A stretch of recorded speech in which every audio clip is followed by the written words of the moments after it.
You've done some reviews on autonomous cars. Yes. Do you have a kind of an opinion on where that's headed? Interesting. So I just had the opportunity to drive, or not drive, but to be driven by Right. a Mercedes W223 S-Class, so current S-Class, Okay.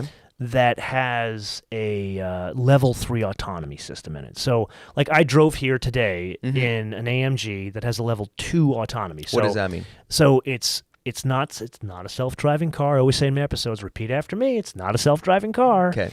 What it is an advanced cruise control system. Okay. So it's a cruise control system that has keeps a distance between you and the lead car. Yeah. And then it has cameras around the car, as well as LiDAR, depending on the system, LiDAR and or radar, and stereo cameras in the front that keep the car in the lane. Okay. So don't tell the province, I set the cruise control for 120K. Yeah.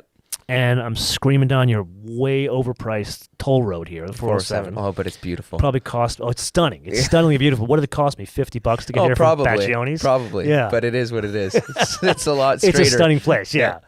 But someone actually, someone dumped a bunch of garbage on the road. That was the weirdest thing. Anyway, so the car is keeping itself. It's basically driving itself in the lane. Okay. However, this car we're looking at right now, this W223 S-Class, which I just drove a month ago at their proving grounds in Immendingen, Deutschland. Okay. Yeah. Yeah. My first international trip in almost 3 years. Very excited about this. That car has the level 2 system. Yep. So that means it's got the cameras, it's got the LiDAR, it's got the stereo cameras, and it's got the sensors in the bumper. However, this one adds a sensor in the left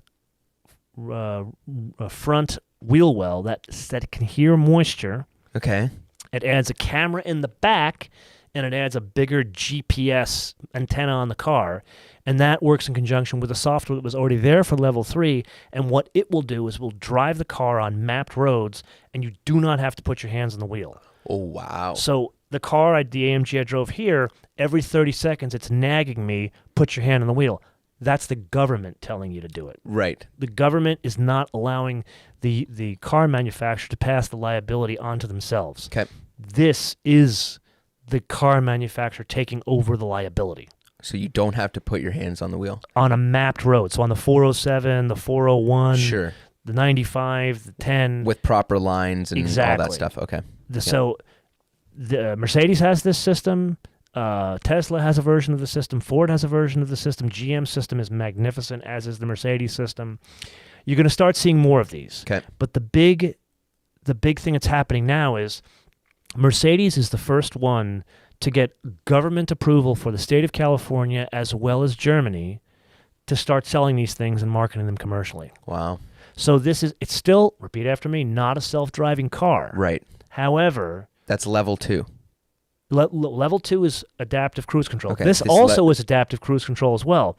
But this, on a map road, the car will maintain the lane. Right.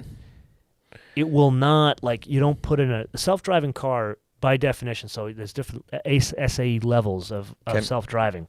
When you get into 4 or 5 and above, that's when you are putting in a destination in a navigation system, and the car does everything. Right. That's not this car. Right. Thanks, Mitch. That's good.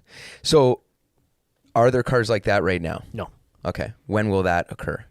Well, let me step back. There are cars like that right now that are in testing. Sure. Google has them.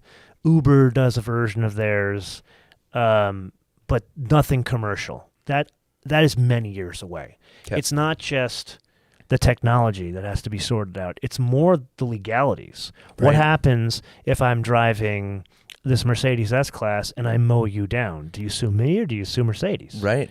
So there's a lot of we don't know what we don't know. And this is an instance where I would say the governments are kind of getting it right and slowing it down. There are some that are a little bit more aggressive, like Arizona as well as Santa Clara County, are a little bit more aggressive in allowing this technology because that's where their biggest cheerleaders are their constituents. So like Intel and Uber do it in Arizona, and then obviously Google in Santa Clara County.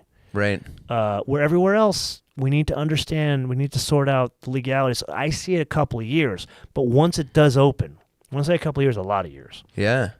But once it does open, this is just, don't go and bet this on Vegas. Sure. I see the auto industry changing.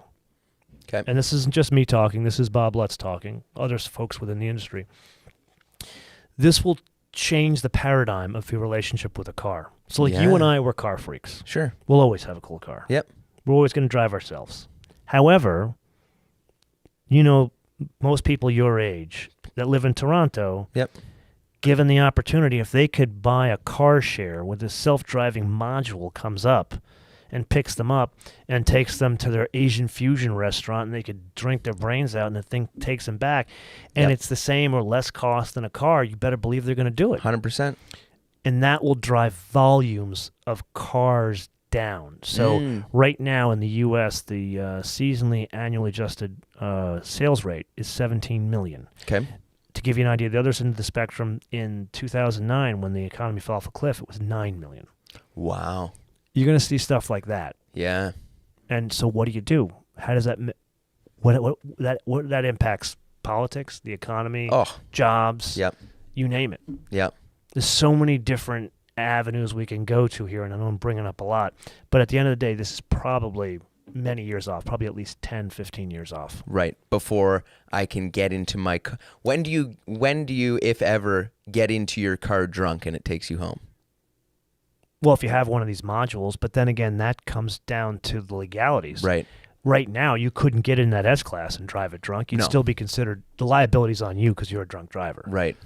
And I think it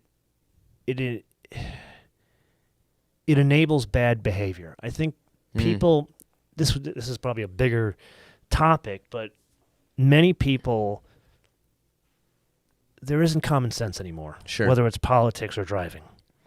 And I think once you hand over more responsibility to this rolling computer, people start to lose their way. And I think there's a fine balance that needs to happen in order to get people to still have some common sense, and that you are operating or part of this 4,000, 5,000 pound moving vehicle going 80 miles an hour.